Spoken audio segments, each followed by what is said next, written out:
Hi friends, is sorry cinema bus அப்டேட்டில் அடுத்தது ஒரு சூப்பர்வான ஒரு அப்டேட்டோடு வந்திருக்குங்க. ரஜினி சார் இப்போ கொஞ்ச நேரத்துக்கு முன்னாடி அவர் வீட்டிலேருந்து இப்போ சென்னை ஏர்போர்ட்டு கிளம்பியிருக்காரு. ஸோ இன்று பார்த்தீங்கன்னாக்கா இன்னும் கொஞ்ச நேரத்தில் இப்போ வந்து நார்த் இந்தியா கிளம்புறாரு. இமயமலை பயணம் வந்து மேற்கொள்கிறார் ரஜினி சார். ஸோ வீட்டிலேருந்து கிளம்பும் போதே அங்கே வந்து செய்தியாளர்கள் சந்திப்பு மாரி ஜஸ்ட் ஒரு 2 நிமிஷம் வந்து பேசிட்டு போயிருக்காரு. காரில் உட்காந்த முடியும் அவர் பேசிட்டு போயிருக்காரு. அவர் பேசின அந்த வீடியோக்கான லிங்கை நம்மளுடைய டிஸ்கிரிப்ஷன் தந்திருக்கா, மறக்காம பாருங்கள். தரமான சம்பவம் பண்ணியிருக்கார் தலைவர் அப்படின்னு தான் சொல்லணும். ஸோ ஃபஸ்ட்டு எடுப்புலேயே என்ன கேட்குறாங்கன்னா, இந்த மாதிரி இப்போ நீங்கள் அபுதாபிலாம் போயிட்டு இருந்தீங்க, உங்களுக்கு வந்து கோல்டன் விசாலாம் கொடுத்துருந்தாங்க. ஸோ எப்படி இருக்குது அந்த பயணம் அப்படின்னும் போது எனக்கு வந்து ஒரு புத்துணர்ச்சி கொடுத்துருக்கு அப்படின்ற மாதிரி சொல்லியிருக்காரு.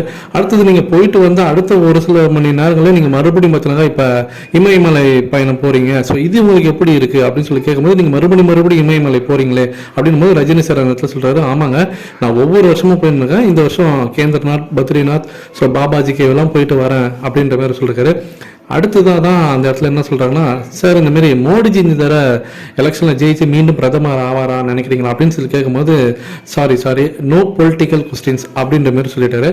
அடுத்தது பார்த்தீங்கன்னா இன்னொன்று செய்தியாளர் வந்து, சார் இப்போ தமிழ் சினிமாவில் வந்து கவிதையா இசையா அப்படின்ற மாரி ஒரு பெரிய ஒரு போட்டா போட்டி போயின்னு இருக்கு, அதை எப்படி நீங்கள் இருக்கிறீங்க அப்படின்னு ஆரம்பிக்கும் போது, அண்ணா ப்ளீஸ் வேண்டாம் அப்படின்ற மாரி அந்த இடத்துலையும் பார்த்தீங்கன்னாக்கா நோ கமெண்ட்ஸ் அப்படின்ற மாதிரி சொல்லிட்டாரு.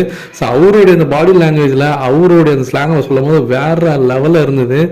ஸோ வேற மாதிரி சம்பவம் தான் சொல்லணும். ஸோ சொல்லிட்டு அங்கேருந்து ரஜினி சார் கிளம்பிட்டாரு. ஸோ மேபி இன்னும் ஒரு சில மணி நேரங்களில் நம்ம கண்டிப்பாக ரஜினி சாரோட வீடியோ கிளிப்பிங்ஸ் கண்டிப்பாக நம்ம ஏர்போர்ட்டில் இருக்கக்கூடிய வீடியோ ரிலீஸ் ஆகிடுன்னு நினைக்கிறேன். அதேமாதிரி இந்த வீடியோ நீங்கள் பார்க்கும்போது கூட வந்துடலாம். ஸோ தலைவர் இப்போ நார்த் இந்தியா கிளம்பியாச்சு. ஸோ இமயமலை பயணம், ஸோ ஒரு படம் முடிஞ்சிருக்கு. வேட்டையன் படத்தோட ஷூட்டிங் முடிச்சிருக்காரு. ஸோ முடிச்சுட்டு இப்போ கிளம்பிட்டாரு. அடுத்தது இப்போ போயிட்டு வந்தோடனே கூலி படத்தோடைய ஷூட்டிங் ஆரம்பிச்சிருவாங்க. ஜூன் மாதம் 2வது வாரத்தில் ஆரம்பிப்பாங்க அப்படின்ற மாதிரி தகவல் வந்து எனக்கு.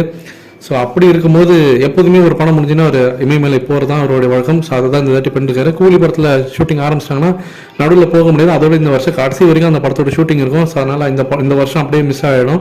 அதனால தான் அவர் இப்போ இந்த கேப்லேயும் இந்த ஒரு 10 நாள் கேப்லேயும் நம்ம போயிட்டு வந்துடலாம் அப்படின்ற மாதிரி கிளம்புறாரு. இதை பற்றி உங்களுடைய கருத்துக்கள் என்ன அப்படின்றத மறக்காம கீழே சொல்லுங்க ஃப்ரெண்ட்ஸ்.